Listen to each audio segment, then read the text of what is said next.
Okay, it's the top of the hour, and it looks like we might still have a few participants joining us. But welcome to our 2023 June Student Capstone Writing Clinic. This next presentation from Bethany will be on writing, organization, and structure for the doctoral capstone. So remember, we kind of have the theme here is more like early capstone writing. Of course, as Tobias has also mentioned, my co-manager Tobias Ball has mentioned in previous sessions that no matter what stage you're at in the process, all of this information can be helpful. So the next session will kind of be focused on that.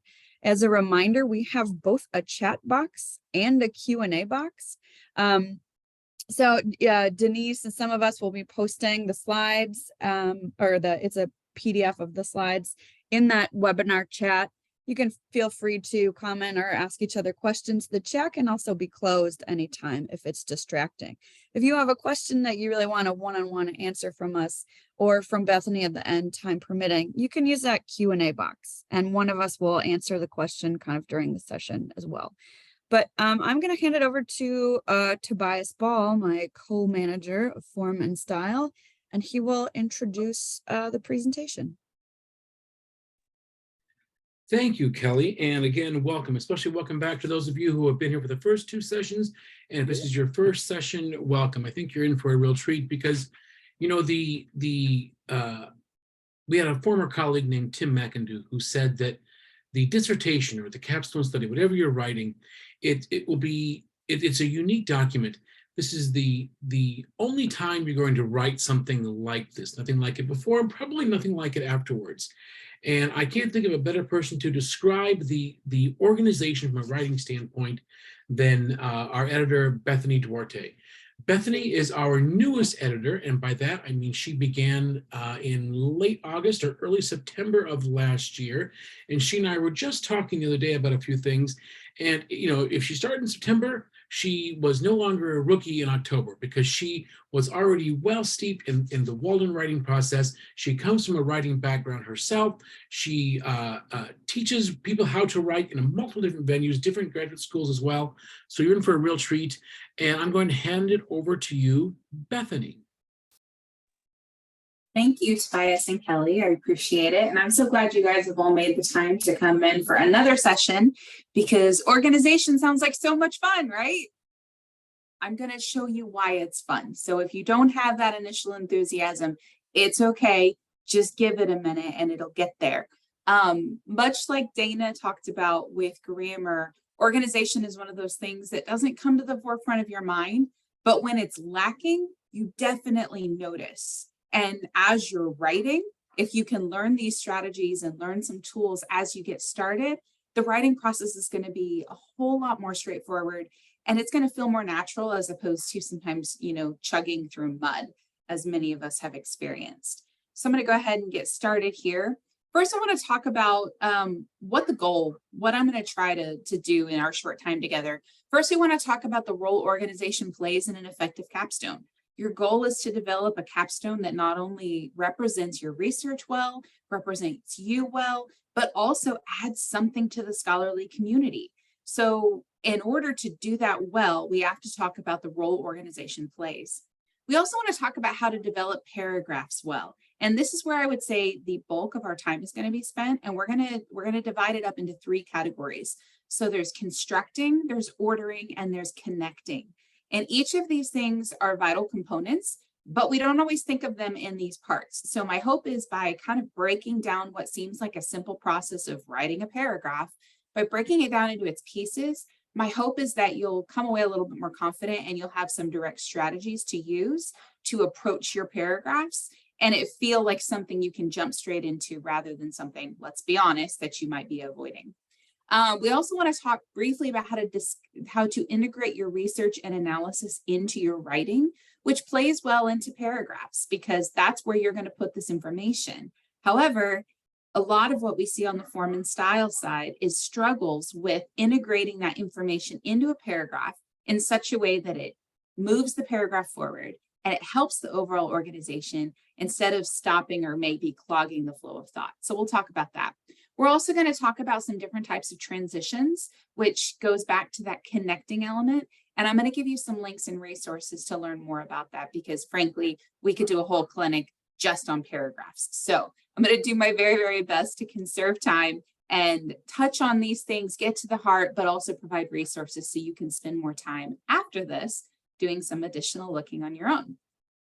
So first, I'm a visual learner, and I think in a group, we're always at least going to have 10 to 15 of us. So I wanted to throw this picture up because I wanted you to see this is the same closet. Now you'll notice there's been doors painted, the trim is painted, but this is the same closet, which means it has the same clothes, the same shoes, and the same accessories. The only difference between these two images is organization. Now, this includes not only how the items are organized, but also the structures and components that have been added to help with organization. You can see shelving, you can see bins. All of those things are additions that were intentionally added to the closet in order to take the same amount of stuff, the same amount of clothes and shoes and accessories, and make it accessible, functional, and frankly, more pleasant to look at. This is why we talk about organization. And I want you to keep this image in mind, particularly for those of you who might struggle with organizing your thoughts as you write. I want you to keep this in mind. And what we're going to talk about are those shelves and structures and components that are going to help you organize your writing into a structure that makes it as pleasant to read as this closet is to look at. And I will admit that is not my closet. I wish it was. That is closet goals. So we're all going to work towards it, at least in our writing. So first, I want to talk about what the goal is. Like, why are we doing it? What does organization produce? And try to keep it as simple as possible. It guides your reader through your points in a logical progression. So without clear organization, your information, though it could be exactly what needs to be said, it could be brilliant, it could be life-changing, but if it's disorganized, you're not going to get to the point the way that you would if it were organized. The organization leads the reader to where you want them to be. Specifically, good organization increases the effectiveness of your argument. When you can build things in a structure that leads someone to an understanding, your argument is strengthened. Think of building a house. You take the foundation, then you build the framework, you put in studs, you put in sheetrock, you put in walls. You don't hang a picture the same day that you put the foundation in. By building your argument and layering claim and evidence and claim and evidence, you're increasing the likelihood that someone's going to believe you or even see the validity of what you're saying. So you want to think of your organization of your writing in the same way. You're building a house, you're building a structure. And to do that, you've got to rely upon what you're saying being communicated in a way that someone can understand. It also increases your credibility as a scholar and as a researcher.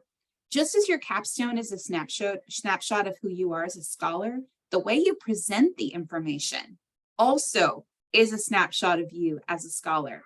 They always, I don't know if you've heard this phrase, but a cluttered house leads to a cluttered mind. When you write in a cluttered way, you produce cluttered understanding. So by nature, whoever reads it is going to gain the same thing that you put into it. So I know I'm belaboring the point, but I want you to see the emphasis of why organization is a make it or break it element in your writing. Lastly, it makes your research accessible to the reader. Ultimately, you are the subject matter expert on this material. As an editor, we talk a lot about how we are not content editors because we haven't done the work that you've done to understand your particular topic. And even if you may be in the early stages, say you're still in coursework or you're in proposal stages, you're still more knowledgeable about that topic than I am solely because of the amount of research you've put into it. The way your research is presented should do some of the work for your reader.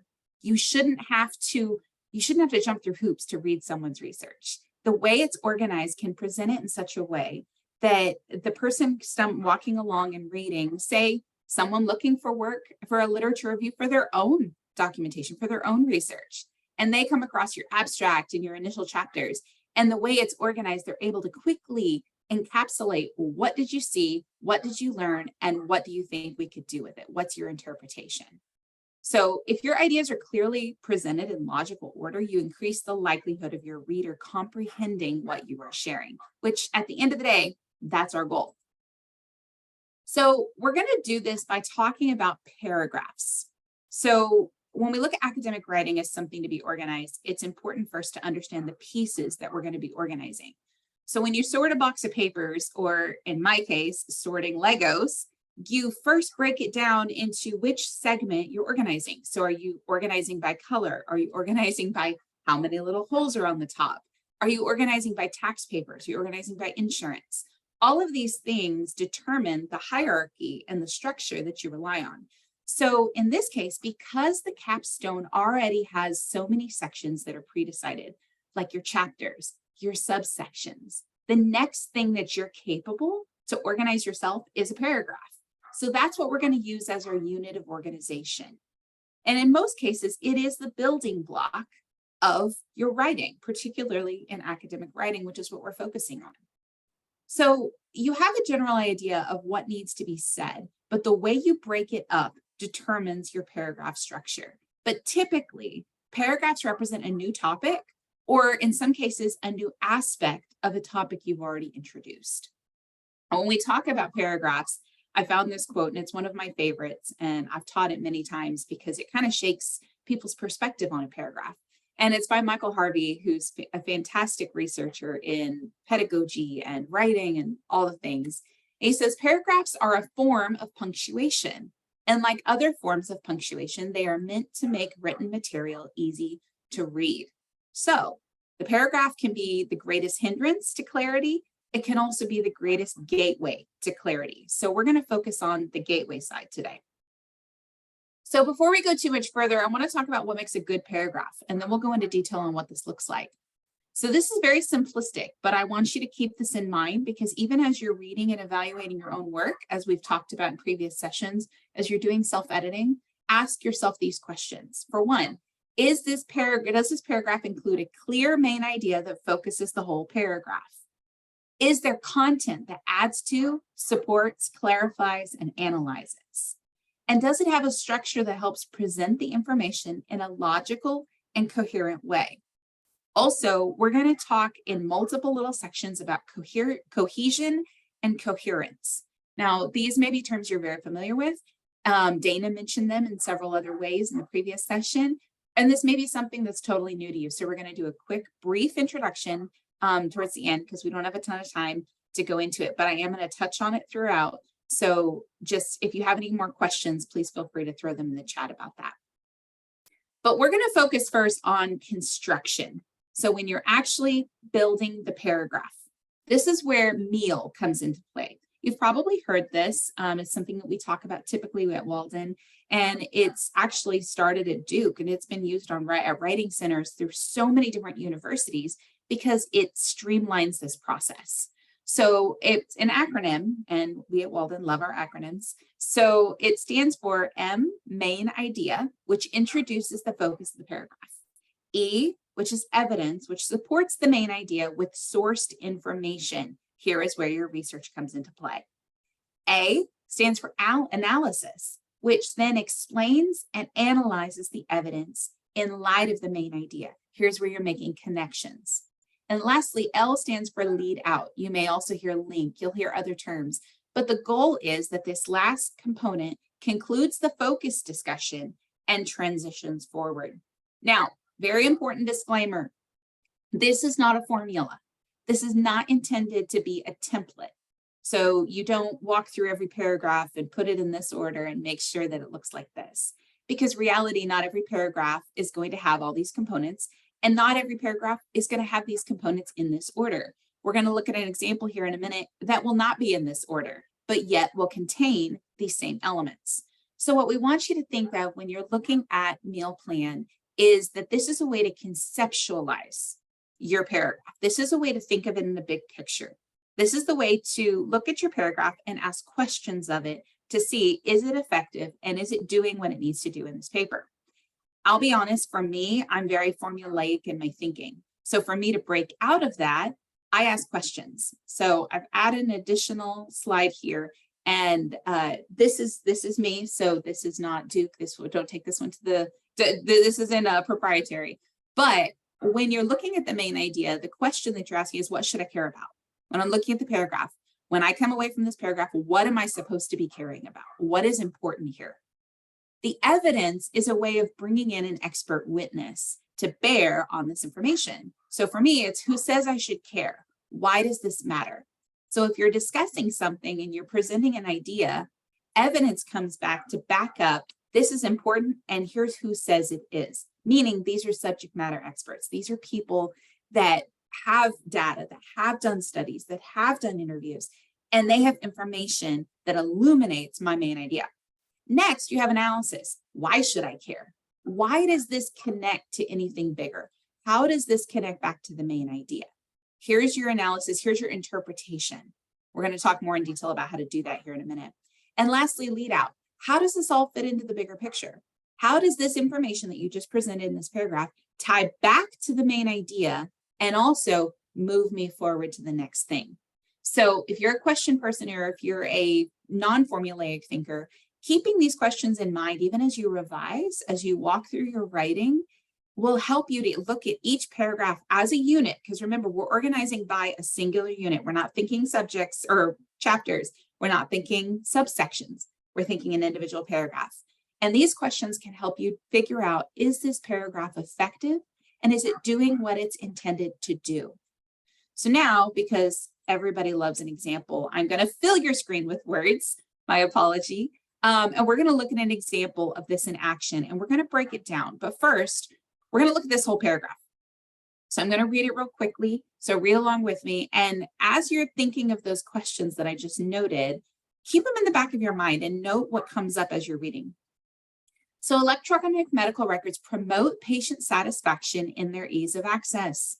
Certain programs allow patients to view their medical records in a password-protected online environment, print out immunization records, and perform other necessary tasks with an immediacy that paper records do not allow. Key, you're seeing a citation. This gives you a hint to what component this is. Next, the convenience of immediacy spans also to healthcare professionals who may need to transfer records to other medical institutions for a patient's procedure.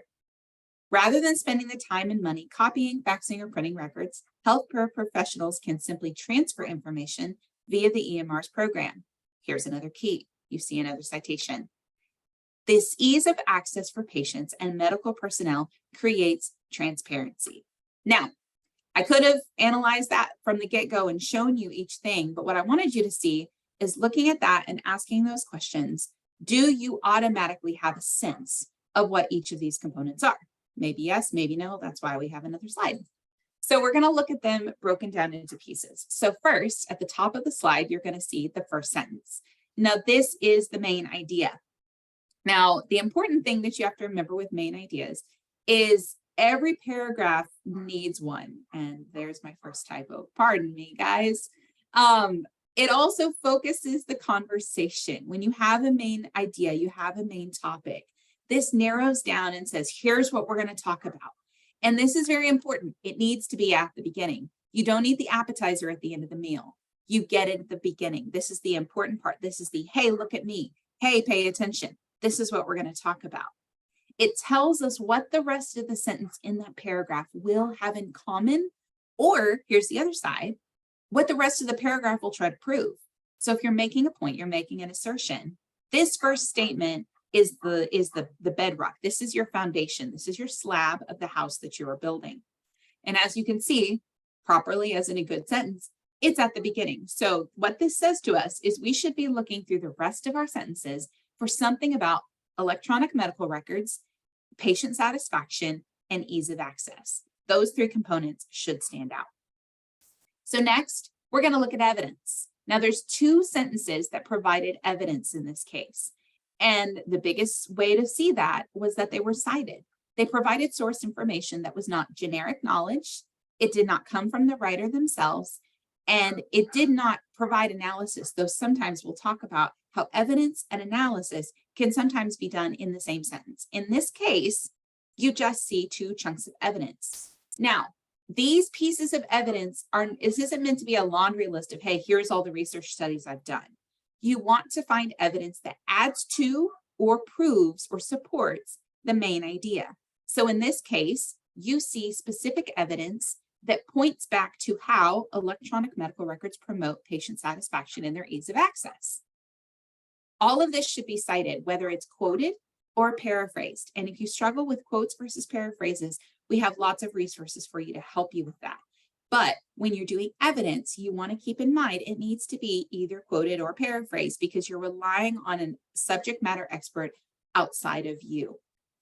This is also where you provide connections. You do not want, like I said, a laundry list of research.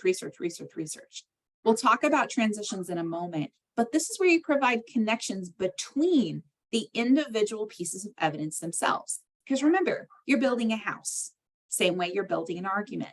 So you don't put up a bunch of studs, a bunch of wall frames without nails to put them together. You have to create some sort of synergistic energy happening.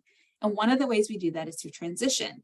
Another way is by making sure that the research that you're sharing, the evidence that you're sharing, sticks to the same topic. They connect. They continue to bring to light information about your initial main topic. So a lot of what we see as form and style editors is that laundry list of ideas. So if that's a struggle for you, here's a note to write down and something to take note of. Find ways to link your evidence, even if it's just putting them in order so that there's common words and phrases in each piece, so that it feels like an embodied piece of information, as opposed to, hey, I read all these studies and I'm going to put them all here, so this is a good long paragraph. That doesn't produce the steady organization that we're hoping for, nor does it lead to coherence or cohesion, which we will talk about. Next, we're going to talk about analysis. Now, this is where synthesis as well as summary come into play. We don't do summary in the lit review and in some of these components. We fight for synthesis, which means taking all the information we're learning, pulling it together, and creating understanding. So what we want to do in this analysis example is prevent the evidence from speaking for itself. Because the thing is, the way the brain works, you present evidence to someone, they're going to come to their own conclusion about what that says. So when you're communicating evidence in light of a main idea, the analysis provides interpretation and tells the reader how to view this evidence correctly. So here you see this piece of analysis is interjected between the two pieces of evidence. Like I said, the meal plan is not a template. It's not a rule to follow. And what's done really well in this paragraph is that analysis connects to the piece of evidence before it. What would work even better? Put another piece of analysis below the next piece of evidence. One of the best things you can do is provide interpretation and analysis for each piece of evidence. Now, sometimes you're able to do multiple components and you're able to provide interpretation in one sentence. But the important thing is, do not let the evidence just sit out there willy-nilly and speak for itself. You want to highlight the relationship between the pieces of information, and analysis is how you do that. This also increases coherence so that there's a logical flow of understanding as you progress through the information. This is also where you connect your evidence back to the main idea. So let's look at the sentence, and I have it highlighted, or I have it underlined and bolded. The convenience of immediacy spans also to healthcare professionals who may need to transfer records to other medical institutions for a patient's procedure. Now, what you can see is a connection to the last piece of evidence, which talked about viewing medical records, printing them out, and doing it with immediacy. That same keyword is used and carried over into analysis. Here, we have a linkage between the two sentences. This also pushes back to our main idea, which talks about ease of access, patient satisfaction. You can think about, there's a clear connection between immediacy, particularly in the medical field, ease of access, and patient satisfaction. So far, we're seeing connections being made. You're not leaving it up to chance, and you're connecting your evidence back to the main idea. So we're going to move on to the lead out. And as we move to the bottom of our page, I'm going to split the bullet points and this information so you can see the paragraph as a whole. The important thing about the lead out is it's the ending, but it leads you forward into understanding, into good interpretation, and also into the next paragraph. So in this case, look back at the first sentence. We have electronic medical records that promote patient satisfaction and their ease of access.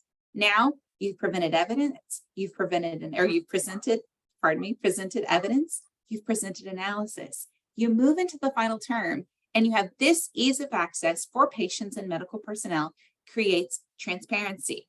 Now, here's the key. This is the final sentence of the paragraph, and it should summarize the main idea, but it does not repeat the main idea. Something I see a lot of times as I'm editing in capstones is that the final statement is just a regurgitation of the first statement.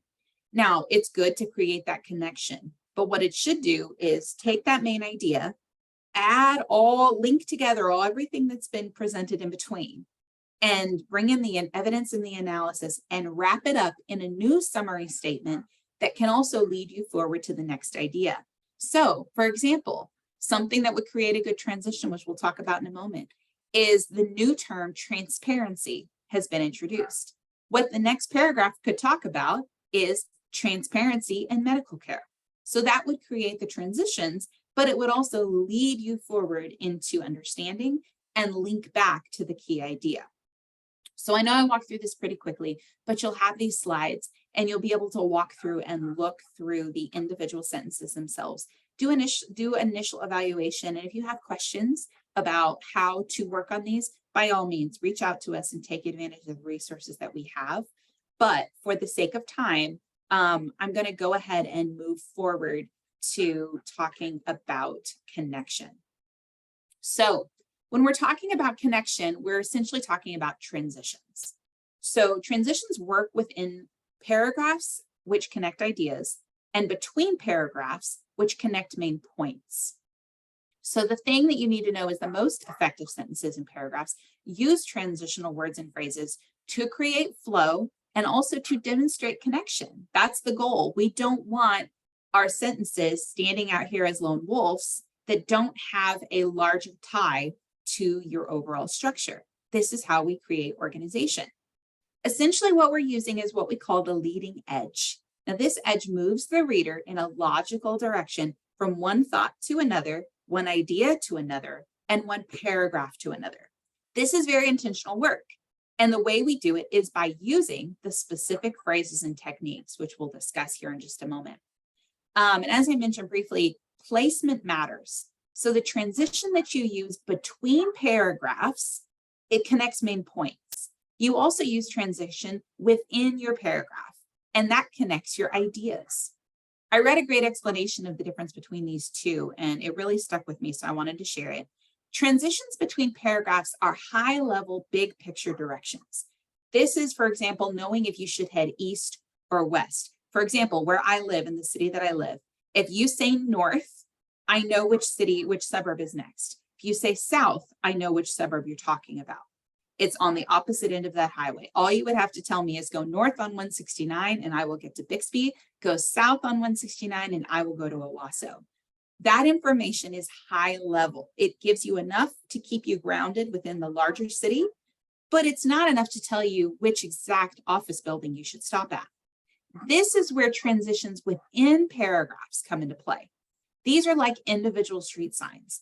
So we're going to look at both briefly. When you're talking about transitions within your paragraphs, these are intended to keep the reader engaged and seeing the relationship between your ideas. So these are your street signs. And one of the ways you can do this is by repeating keywords. For example, in our previous paragraph, we saw instances where you saw medical records. That term medical records was used in almost every sentence. Now, in some cases, you could say, well, isn't that repetitive? Well, if it's not serving a purpose, then it can end up being useless repetition. But in this case, it was an implicit example of transition. It was an implicit way to move you through and see, okay, all of these things connect. All of these ideas are linked, which demonstrates that this paragraph is a cohesive whole. It also, you can use examples like wow and also, and those are subtle little ways to connect two ideas in the same sentence. Like Dana was talking about, when you're using a complex sentence, you can add transitional elements, like even, for example, using sentence structure, such as a semicolon, things that show visual examples of, hey, these two things, they're related. A period, while there still can be connection, indicates an end.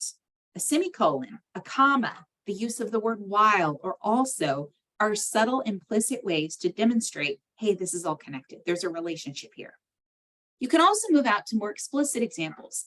So this is where I've provided in the at the end of the slides, there's a resource, which is incredible. I love in our writing center, we have a long list of transition information that talks about words that indicate causation, concession, examples, summary, different ways to show relationship between two ideas.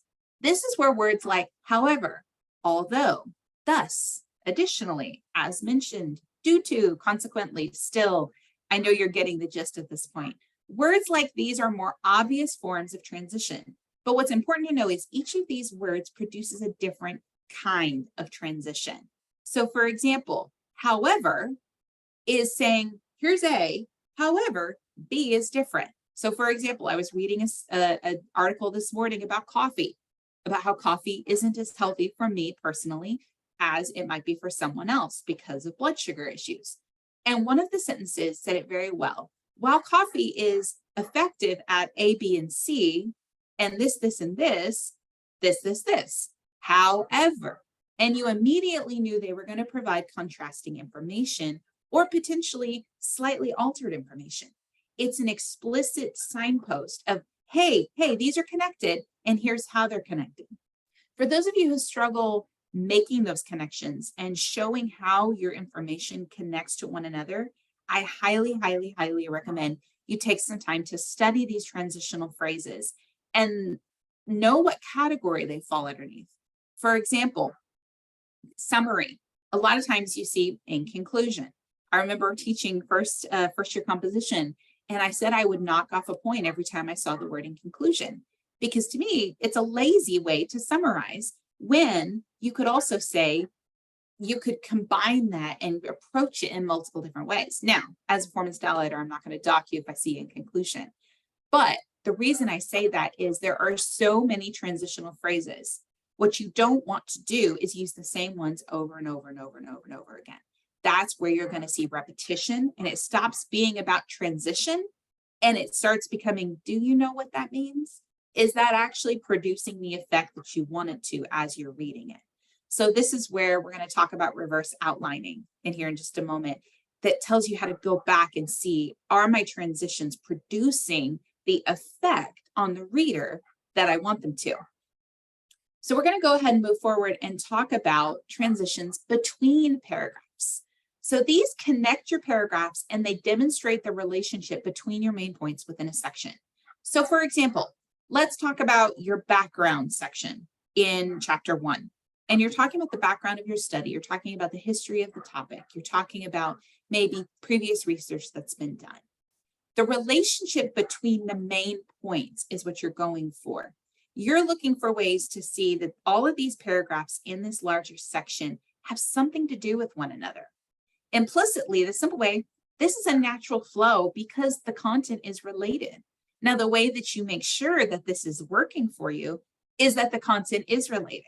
One of the things that we edit a lot and we see a lot in form and style is in a subsection, seeing off topic. And I may highlight it and say, this seems to belong in a different section, because you're reading along and everything is consistently about one topic. And then all of a sudden this deviates. What that does is it breaks that flow and it impedes that consistent movement and progression through from thought to thought. So that's the way you implicitly do it. It's just by making sure your paragraphs have the similar topic idea, are going the same direction. If you want to go more explicit, more direct, you can directly reference back to the previous paragraph. Now, since I was thinking about coffee, I used coffee as my example. So here's a very simple example.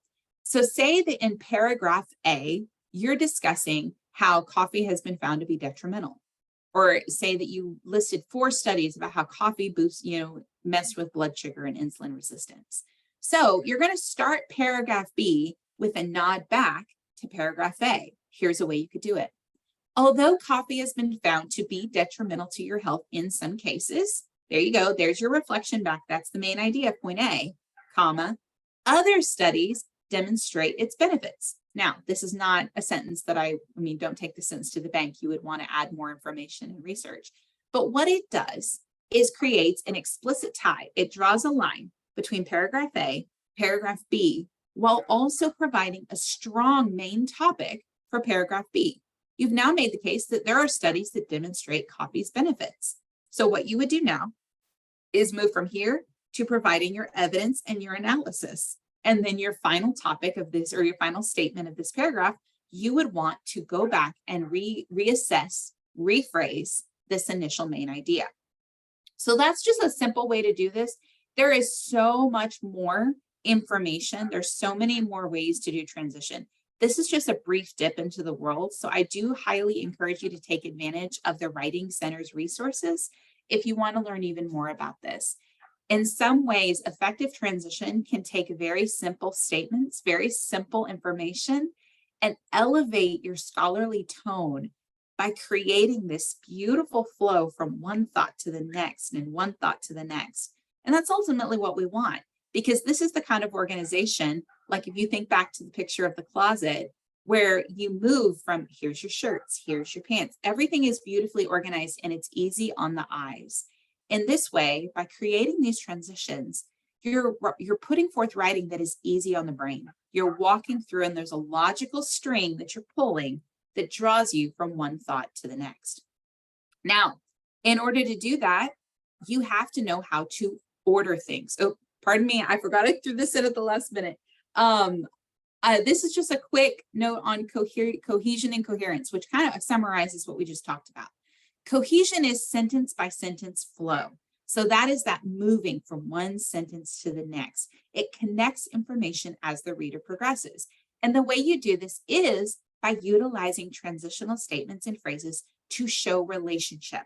Now, the key here, the benefit to cohesion, we saw what it is, we saw how to do it. The reason we do it is because it prevents repetition by allowing multiple references to the same idea. You don't have to redefine the same word in every sentence when the entire sentence is moving you through and teaching you about a concept. I don't have to rehash that coffee could be unhealthy because I've already presented it, added evidence, and everything is flowing in a logical progression, which means your brain isn't having to do double work to follow. And instead you're building, you're scaffolding, you're building that argument one layer at a time. In contrast, but yet in combination, is coherence. Coherence is your overall sense of unity in the paragraph. This is what we were talking about, where a sentence could go off topic and your brain just goes, oh, I thought we were talking about background information and this is methodology. You want an overall sense of unity because it keeps the content focused on the main topics. And because of that, you're able to focus the reader's attention on what is important. Again, we talked about not allowing evidence to speak for itself. If you want to do that, you have to keep them focused and moving in the mental direction you want them to. The way you do this is ensuring the main idea of paragraphs and individual sentences are clear. Clarity is kindness to your reader, and it is also the most potent way to communicate your research. So this is where cohesion and coherence, this is another thing you can do a lot of research on. You can look up and find a lot of information and also play with and ask examples when you're talking to your committee members. Maybe when you send back a draft, say, hey, could you look particularly to see, am I writing cohesively and with coherence? And that would be a good thing to ask for. And what they can do is they will look for these two elements at work in your paragraphs. And it will be an easy thing for you to go back and revise, which I'll show you how to do in just a moment. We're going to talk real quick about ordering, because you can construct something and you can connect it. But if it's not ordered properly, all those efforts you've made to create that beautiful, coherent and cohesive content can be broken. So we want to talk about outlining. Now, for those of you earlier on in your process, you are familiar with the idea of a standard outline. What this does is it organizes your content into sections, topics, and main ideas before you write. In a lot of cases, there's room available to add evidence as you find it, as well as your analysis. So you can see this very basic introduction below. So say that this is chapter 1. You have your introduction, you have your first main topic, your first heavy hitter that you're going to discuss. Often then you break down into your sections. From this point, what I always recommend is take your main idea. Take that first idea of the paragraph and plug it into your outline. And what this will help you do is not only make sure that you have a steady flow and that there's definitely a connection moving from one thing to the next. But it also shows you, right, where do I need more information? Where do I have gaps? And where am I missing evidence or analysis? So this is a standard tool that many of you have probably engaged with. We also want to take a quick look at reverse outlines. Now, these help you check the flow, the structure, and the completeness of your paragraphs, usually in revision. However, I want to throw out a disclaimer. You do not have to use this just in your final rounds. You can use a reverse outline on your earliest draft. What you essentially do is go through your draft. You summarize each paragraph with a single statement. And in this, you're asking questions of your text. So for example, is the main idea clear? Is this paragraph effectively communicating what I need it to? Is the order correct? Do I have the right transitions? So on and so forth. You get the idea. As you evaluate, you can make notes on changes to make, or you can make them right away. But either way, it's a very effective tool to help you check for logical flow, structure, completeness, and to go back and do both a coherence and a cohesion check. Now, I want to leave just a few minutes for questions. So I've included some links here. And a lot of these, I pulled a few pieces of information from, but what the Writing Center has done, as well as our smart guides, is take a lot of this information and compress it into like a Cliff's Notes approach to paragraphs and transitions and organization, and also using evidence. One of the things I see a consistent struggle with is the inability to interject evidence well. Now, unfortunately, we did not have the time to go into introducing how to link each word when you're introducing research. So I've included this resource via the Writing Center on using evidence. I've touched on the ideas, but what it's going to give you is an example and talk about signal phrases. It's going to talk about how to vary your introduction of research. We don't always want it to be Cooper said or Barry found. We want to use variable ways to increase sentence structure variability, which increases interest and reduces that repetition. So that is everything that I have for you, but I highly encourage you to take a look at those. And we've got just a few minutes left. So now we can move to questions. So I'm going to glance at the chat and see if there's any questions and jump on in, I guess, Tobias or Kelly. Yeah, well, let's see if any new questions pop into the box. We have a couple of minutes, otherwise we will wrap it up. We'll just give it a second there. All right. Okay, I'm just typing some things up here. I think that was a great session, Bethany. Thank you so much. I think there were some good analogies there, and I'll probably steal the closet one for myself the next time I'm teaching something similar. So thank you very much, and thank you everyone who attended. I mean it. You know, it's the students who carve out the time to attend these sorts of extra sessions that are truly successful. They're the ones who finish efficiently. So well done to you. This was the third of our sessions. The final session is in about 15 minutes, and it really is one of my favorite and one of the most important. And even if you know every single thing in that next session, you should still attend. It's on formatting the manuscript. I often say sometimes it can feel like that the research and the writing and the revising are the easy parts, and the page numbers are the hard part, right? Or formatting, a table. You will learn all of those things in the next session from our editor, Carrie Little Brown. It's a good one, so please do attend.